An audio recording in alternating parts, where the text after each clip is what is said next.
I had this idea early 2018 that I wanted to switch to a Windows Phone for 2019. And let's just say that there's a reason that they stopped making them. When I first got the Microsoft Lumia 950 XL, I was pretty excited about learning a new environment and just kind of playing with it as my daily phone to see what the whole fuss was about, why it didn't succeed. I've heard before that there's been a big downfall with the app market for these phones. However, I didn't really think it was going to be much since I don't use social media. I figured the few apps that I do use, it'll probably work. There was a reason they stopped making it, and it's because the lack of apps is significantly worse than you would think. Generally, the only thing that I'm doing with the phone is texting, taking pictures, listening to music with the SoundCloud app, and watching YouTube videos. So before we get into that, I'm going to tell you the good about the phone. So the phone's dated, but it's definitely hanging out with the smartphones of today's in terms of hardware versatility. It has a headphone jack, the bezels are smaller than normal for its era, USB-C, it has a dedicated camera button. The camera on the back is actually remarkable compared to other cameras. Even when you're looking at cameras that have dedicated zoom lens, this one, the megapixel is so high that cropping is very similar to a camera with a zoom lens on it. The one that I got is the single SIM card model.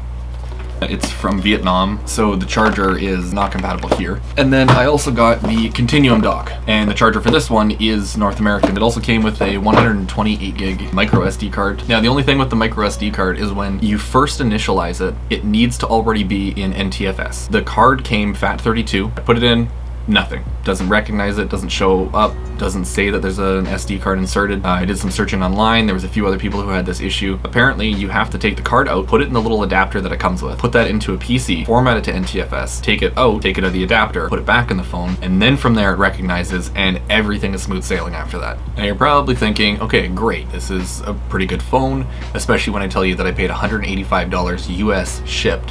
Where's the bad?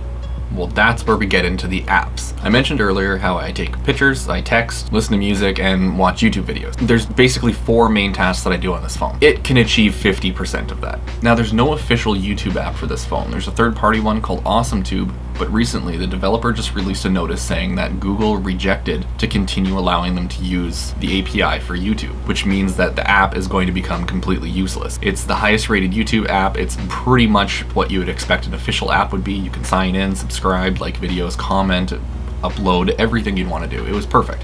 And now it's going to be gone.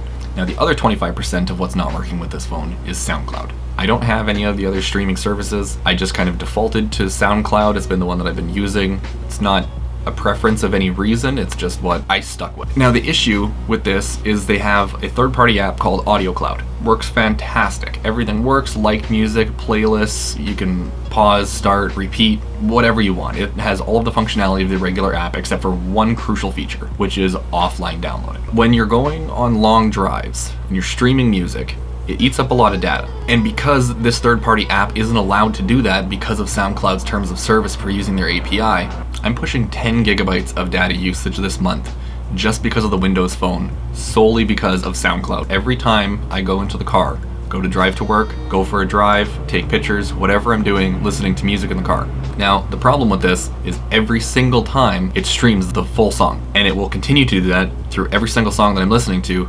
And if I go back after a song has already been played, it streams it again. So every single time I listen to a song, that song's consistency of data gets used every single time. So you can see how this is a huge issue. Now the texting app, it's not good, it's not bad. I can send text, it's mostly business related, so the least amount of time that I end up using it, the better. It's a pretty minimalistic layout, the keyboard's all right. There's not really much else to say. It's a texting app. It does exactly what it needs to do. Now I've saved the camera for last because I'm going to be doing a more in-depth review of that next weekend. When we look into that, we're primarily going to be looking after low light. So I'm going to be going out sometime around sunset, possibly at night. I mean, we don't really have daylight because it's Canada and it's winter, so the sun goes down before it even comes up. So that's my conclusion for now. I'm going to continue using this phone for a little bit longer. I really want to give this thing a chance. I want to like it. It's just a really hard phone to like. I'm at about 30-40 days in. I'm trying to aim for 60 before I actually call it quits and move on to something else, which next weekend you can tune in to see when I switch to an iPhone. I'm kidding. I'm not going to be switching to an iPhone. See you guys next week.